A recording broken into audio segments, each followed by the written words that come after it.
اكيد ان دي شغاله.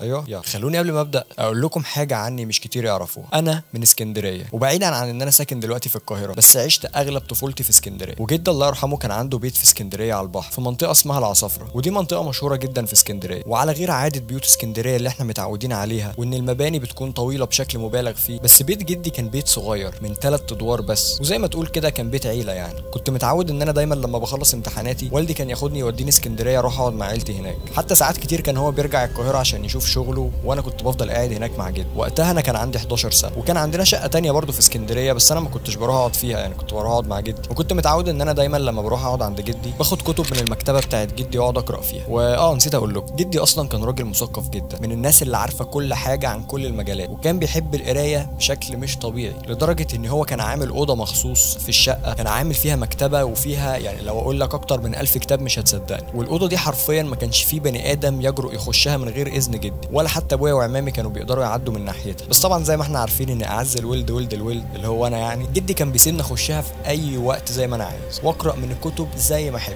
بس بشرط ارجع الكتاب مكانه بعد ما اخلص. وفي يوم فعلا خلصت امتحاناتي وكنت مبسوط جدا ان انا اروح لجدي، لقيت والدي مستنيني قدام باب المدرسه بشنطتي بكل حاجه، وراح واخدني ورحت فعلا عند جدي، وقعدت فتره حلوه قوي هناك لحد قبل الدراسه باسبوع كده. لقيت والدي جاي تاني علشان ياخدني، وكان في عاده عندي كده ان انا لازم اخد كتب من المكتبه بتاعت جدي قبل ما اسافر، ممكن كتاب او 2، واقعد اقرا فيهم طول المده بتاعت الدراسه، ولما برجع تاني في الاجازه اللي بعديها برجع الكتب تاني. وفعلا اليوم ده اول ما عرفت ان انا ابويا جاي ياخدني، دخلت المكتبه وبدات ادور على الكتاب اللي انا هاخده معايا القاهره. وخليني قبل ما اكمل اقول لك معلومه غريبه شويه عن جدي. جدي اصلا كان باحث في مقارنه الاديان، كان عنده ركن تاني في الاوضه دي في زي مكتبه تانيه غير المكتبه الاساسيه، ودي كان فيها كل الكتب الدينيه، تفسيرات، مراجع، اي حاجه، كل شيء متعلق بالاديان. وبصراحه عمري ما فكرت ان انا اخد كتاب من الكتب دي، كنت بحب القصص والتاريخ والحاجات دي، فدي اللي انا كنت بقرا فيها. لكن اليوم ده تحديدا حسيت اني عايز اخد كتاب من الركن ده واقرا منه. ولما قربت من ناحيه المكتبه انا لاحظت حاجه غريبه جدا، كل الكتب شبه بعضها، وبدات اسال نفسي هي ليه الكتب شكلها جد قوي كده؟ ليه ما فيش رسومات او حتى صور على الغلاف تعرفني الكتاب ده بيتكلم عن ايه؟ حرفيا كان كل الكتب نفس الشكل، نفس اللون، نفس الطبعه، نفس كل حاجه. ما بقتش عارف افرق بينهم ازاي او اخد انهي كتاب فيهم. بس شد انتباهي كتاب في وسط الكتب دي، وكان باين جدا ان ده اكبر كتاب في مكتبه جدي كلها. سحبت الكتاب من مكانه ولاحظت حاجه غريبه جدا، الكتاب كان مربوط بحبل،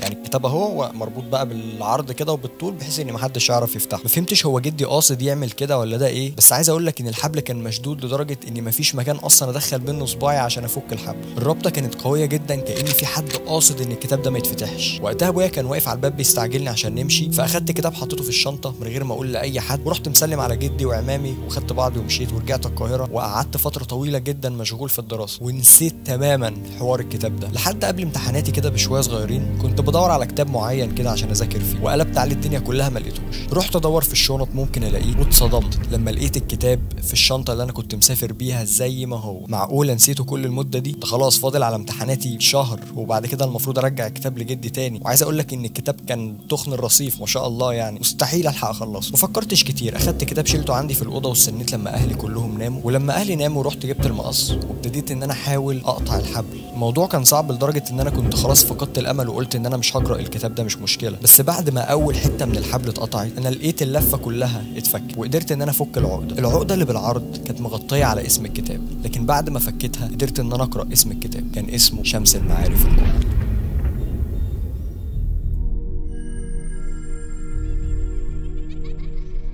طبعا كل مره بقول لكم ان انا بقى ايه مش هتاخر في الفيديو تاني ومش عارف ايه، وبرضه بتاخر، فالمفروض احنا اتعودنا بقينا اهل يعني، صح حبايبي؟ يلا نكمل. المهم ان انا اخيرا عرفت افتح الكتاب وبدات اقلب في صفحاته. الكتاب باين ان هو قديم جدا، حتى ملمس الورق تحسه مهري كده، اللي هو انت لو ضغطت شويه على الورق هتتقطع منك. حاولت افهم الكتاب ده بيتكلم عن ايه، لكن الكتاب كان مكتوب بلغه غريبه كده، وانا عارف ان الحروف اللي مكتوب بيها الكتاب دي عربي، لكن مضمون الكلام نفسه مش مفهوم، رموز مش مفهومه. فضلت اقلب في الكتاب على امل ان انا ممكن افهم اي حاجه، لكن ما فهمتش لحد ما وصلت لاخر صفحه في الكتاب. قلت ممكن الاقي فهرس او الاقي حاجه افهم منها، بس لقيت جمله بتقول: تتلمس يدك الباب الذي يخفي الطريق، تدرك انه يتعين عليك حل اللغز الذي يحرس بوابه السحر، اذا كنت تريد الدخول فعليك حل اللغز. انا 4 ولا ارى وانت 2 وتراني، فمن اكون؟ انا من يحمل اسما ذي 5 ويربك الاذهان ويشعل النيران ويحرض الجماهير ويغري البشر، فمن اكون؟ الزمن يمر وانت لم تجد الجواب، فهل ستستسلم للظلام ام ستواصل للبحث. على قد ما انا كنت خايف وانا بقرا وحاسس بشعور غريب، شعور ان انا ما كانش المفروض اقرا الكلام ده، شعور ان انا ما كانش المفروض اخد الكتاب ده اصلا من البدايه، بس في نفس الوقت كنت مبسوط اني اخيرا لقيت حاجه اقدر افهمها. بس ثواني، انا 4 ولا ارى وانت 2 وتراني فمن اكون؟ يعني ايه الكلام ده؟ بصراحه الفضول زاد عندي وقررت ان انا مش هسيب الكتاب ده الا لما افهم الكتاب ده بيتكلم عن ايه بالظبط. بس دلوقتي انا هخش انام وبكره بقى ابقى اشوف هعمل ايه. فعلا دخلت انام بس ما عرفتش، حاولت انام مش عارف، حاسس بشعور غريب، كان شعور اول مره احسه. عارف شعور ان انت مخنوق من غير اي سبب، شعور بالحزن، شعور بالوحده شويه، وبدات احس بدوخه غريبه كده. فتحت عيني، الدنيا حواليا اسود من السواد، حرفيا مفيش اي صوت غير صوت افكاري. انا حتى مش قادر اتحرك، حاسس بوجع في كل اطرافي، مش قادر اقوم ولا عارف انام. عيني بدات ترسم لي صور واشكال غريبه حواليا، بحاول اصرخ مش عارف، صوتي مش عايز يطلع، انا بموت، انا متاكد ان دي سكرات الموت. في وسط الحاله الغريبه اللي انا عايشها دي، لقيت صوت جاي لي من ركن الاوضه بيقول لي انت مش لوحدك.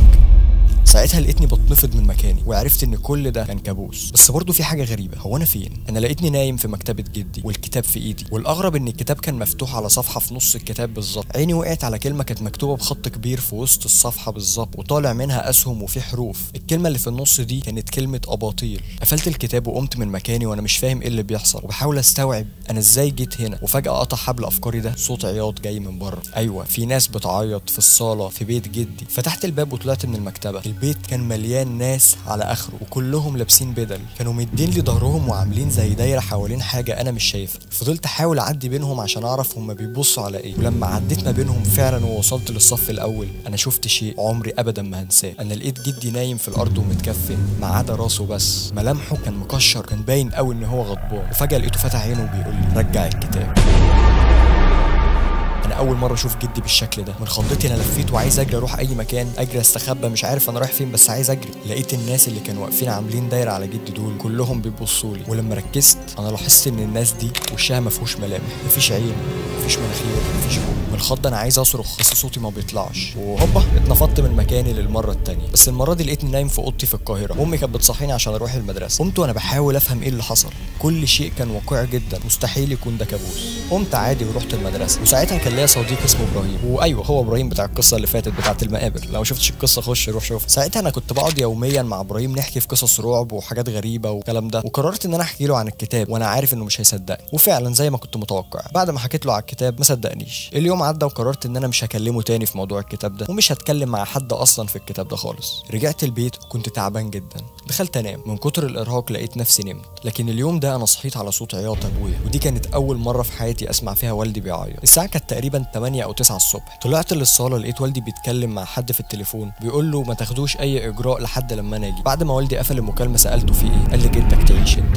الخبر نزل عليا زي الصعقه وما قدرتش انطق حرفيا، ما بقتش عارف انا في كابوس ولا انا بحلم ولا ده بجد. بس المره دي انا كان جدي فعلا مات، ورايح انا دلوقتي ووالدي ندفنه. لما وصلنا عند بيتنا في اسكندريه لقيت اهل الحاره كلهم متجمعين وبيعزوا والدي وبيعزوني، والحزن كان باين جدا في عينيهم، لان جدي الله يرحمه كان محبوب قوي، كانش بيعمل حاجه وحشه لحد. ولما طلعت اشوف جدي للمره الاخيره في حياتي انا كنت لسه مش مصدق ان هو توفى. انا كنت في صدمه لدرجه ان انا لما عرفت الخبر ما عيطتش، وكنت متاكد ان انا بمجرد ما هطلع واقعد معاه شويه هيقوم عادي. لكن لما دخلت اوضه جدي لقيته نايم على السرير وجسمه ووشه متغطين بالملايه. رحت قعدت على طرف السرير جنب جدي ورفعت الغطا من على وشه، ودي كانت اول مره في حياتي اشوف جثه، ومش جثه اي حد، جثه جدي اللي هو اكتر شخص ليا ذكريات معاه. ساعتها انا انهارت وبدات اصرخ زي المجنون. ابويا وعمامي كانوا بيحاولوا يسكتوني بس مفيش فايده، انا عمال اعيط لحد ما لقيت ان الدنيا بدات تسود في وشي واعصابي ثابت وغبت عن الوعي. ما اعرفش انا فضلت في الحاله دي قد ايه، بس انا قمت لقيتني نايم على السرير في اوضه ضلمه، وانا لحد دلوقتي مش مستوعب اللي حصل، مش عارف انا فين، وهو انا جدي فعلا مات ولا انا كنت بحلم كل ده. لقيت نفسي بقوم من على السرير ورحت ناحيه الباب. سمعت صوت عمي وهو بيقول لابويا انا خلاص كلمت المغسل وهو جاي دلوقتي، بس محتاجين ان احنا نفضي المكان هنا علشان العفش ما يتغرقش. طلعت من الاوضه لقيت فعلا انا في بيت جدي في اسكندريه، وكل اللي حصل ده كان حقيقي. وفعلا بعد شويه المغسل جه وبداوا ان هم ينقلوا جثه جدي من على السرير ويحطوه على حاجه زي سرير معدن كده فيه فتحات عشان ينزل ميه الغسل.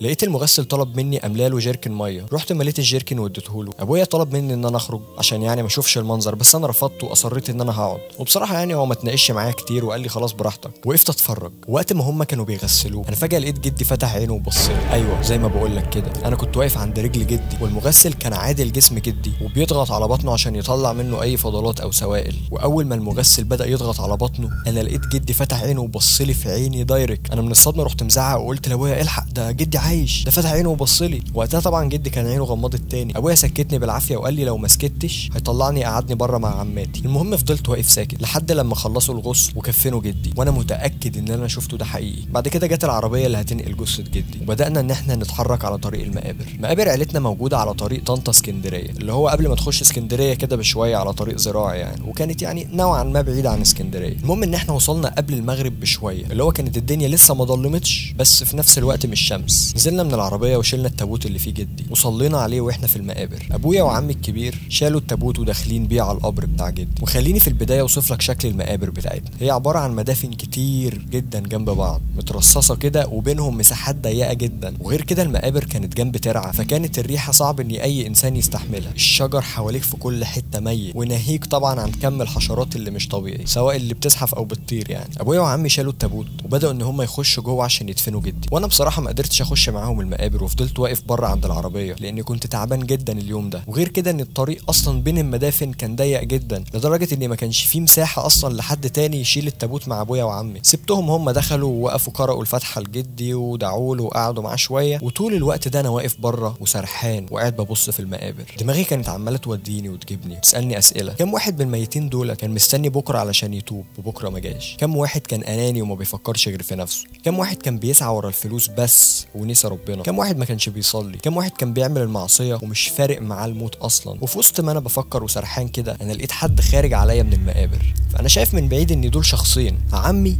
ومعاه حد تاني، بس انا مش عارف اميز مين الحد التاني ده. لما بدأوا يقربوا اكتر انا ساعتها عارف ان اللي مع عمي ده هو جدي. ايوه زي ما بقول لك كده، انا شايف جدي الله يرحمه داخل عليا. فضلت متنح وانا مش عارف المفروض اعمل ايه، اروح فين، اجي منين، اصرخ، اعمل ايه، مش عارف. لحد لما وشه بقى في وشي ولقيته بيمد ايده عشان يسلم عليا. انا كنت مرعوب، كنت هغرق البنطلون. انا ولا عارف امد ايدي ولا عارف انطق. عمي واقف هنا وجدي واقف قدامي اللي احنا اصلا كنا جايين ندفنه. لحد لما عمي راح كسر الصمت وقال سلم على حاج ناصر اخو جدك. ساعتها فكرت كده اللي هو ايه اللي كان في دماغي في الاول ده، اللي هو اكيد جدي ما صحاش من الموت. كنت مسلم على اخو جدي. كان اول مره اعرف ان جدي ليه اخ توأم. وبعد كده عرفت ان حاج ناصر ده اللي هو اخو جدي كان بقاله اكتر من 30 سنه عايش بره مصر، وكان بيجي كل فين وفين كده يسلم على العيله ويمشي تاني. بس دي كان اول مره في حياتي اشوفه. بعد ما اليوم خلص ورجعنا البيت الساعه تقريبا كانت 11 بالليل، بالرغم ان انا كنت زعلان جدا على جدي بس انا كنت هموت وانام. وفعلا بمجرد ما حطيت دماغي على المخده لقيت نفسي رحت في النوم. لكن قبل الفجر بشويه كده قلقت وقمت عشان اشرب. طلعت من الاوضه وانا بتسحب عشان ما اصحيش حد. واول ما خرجت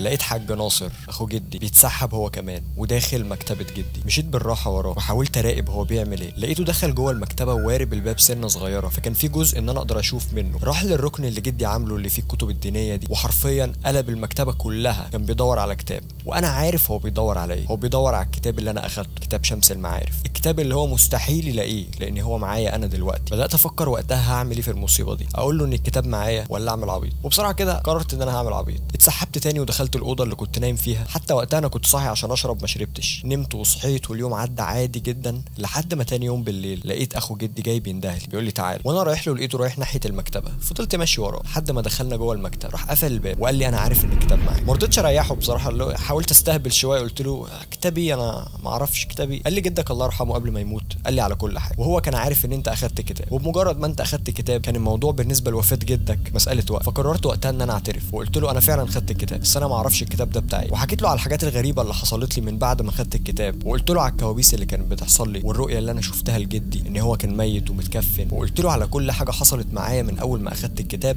لحد يوم وفاه جدي. وبعد ما خلصت كلامي قال لي بص يا ابني انا فاهمك، الكتاب ده اصلا هو كتاب خير، كتاب كويس ما فيهوش اي حاجه، لانه في الاساس كتاب عن التصوف الاسلامي، وفي اجزاء بتتكلم عن الاحاديث النبويه، واجزاء بتتكلم عن العلوم الروحيه، واجزاء بتتكلم عن الفلسفه، وفي اجزاء كمان بتتكلم عن التفسير التفسير الديني، بس في نفس الوقت الكتاب ده فيه رسائل بتبين معاني الحروف والاعداد، وكمان فيه رموز لتسخير الجن وازاي تتعامل معاه. والكتاب ده لحد النهارده هو المرجع الاول والاساسي لكل السحرة والدجالين في العالم كله. واللي كتب الكتاب ده واحد اسمه احمد بن علي البوني، كتبه سنة 622 هجرية، وكتب في الخاتمة بتاعة الكتاب ان كل الكلام اللي موجود في الكتاب ده كان بينزل عليه من غير اي مجهود منه، او بمعنى اصح الجن هو اللي كان بيمليه هيكتب ايه. والكتاب ده يا ابني مفيش منه غير نسخة واحدة بس في العالم. يعني من الاخر كده اي حد يقول لك انا عندي نسخة من الكتاب ده قول له خد، الكتاب ده مفيش منه الا نسخة واحدة بس في العالم، وهي دي اللي عند جدي. بهزر طبعا. النسخة الوحيدة اللي موجودة دي موجودة في الجزائر، وعدد صفحات الكتاب فوق ال7000 صفحة. لكن ده ما يمنعش ان فعلا في نسخ محرفة، ودي ممكن تلاقيها عادي في المكاتب، او ممكن تلاقي نسخة كمان في بيتك وانت ما تعرفش، بس دي بيكون عدد صفحاتها من 600 ل 1000 صفحة بس، فده مش الكتاب الاصلي، وفي اجزاء كتير جدا مقصوص. وبالرغم من ان الكتاب حتى المحرف فيه اجزاء كتيرة محذوفة، بس برضه بيشكل خطر على اللي بيقرأه، وخصوصا لو اللي بيقرأ ده ما عندوش علم كافي، وده اللي مخليه اخطر كتاب في العالم. بعد كده راح مكمل كلامه وقال لي ان جدي الله يرحمه وهو صغير كان فضولي حبتين زي كده، وقرر انه يدخل العالم ده برجليه، وكان شغوف جدا وتعلم السحر، وتعلم حاجات كتيرة جدا في السحر، وقدر ان هو كمان يتواصل مع الجن. بس بعد فترة جدك عرف ان اللي بيعمله ده غلط، وكان بيحاول يبعد عن العالم ده، لكن الجن ما سابوش في حاله، وكانوا بيحاولوا يأذوه بكل الطرق، لحد لما جدك قدر يتواصل مع واحد من ملوك الجن وعمل معاه زي معاهدة. وانت عارف ان اي حد بينقض عهده مع الجن مصيره بيكون الموت. فانا قلت له هو كان ايه العهد ده؟ قال انا مش عايز ادخلك في تفاصيل عشان انت لسه صغير، بس واحد من شروط العهد ده ان الكتاب ده ما ينفعش يتفتح تاني، وبمجرد ما الكتاب اتفتح يبقى يعتبر كده ان جدك نقض العهد حتى لو مش هو اللي فتحه، وساعتها بيكون في عشيرة كاملة بتتسابق على مين هيموت جدك. وقتها انا خفت جدا من كلامه، وحسيت ان انا سبب في موت جدي، وقررت ان انا لازم احل المشكلة دي، لان اكيد زي ما موتوا جدي هيدوروا عليا وهيموتوني. حاج ناصر وقتها لاحظ ان انا خفت، قال لي ما تقلقش، هم الجن موتوا جدك بس في طريقة ننقذك انت بيها. فقلت له هنعمل ايه دلوقتي؟ قال لي اول حاجة احنا لازم نرجع القاهرة دلوقتي حالا نجيب الكتاب، بس قبل ما نجيب الكتاب هنطلع جثة جدك من القبر.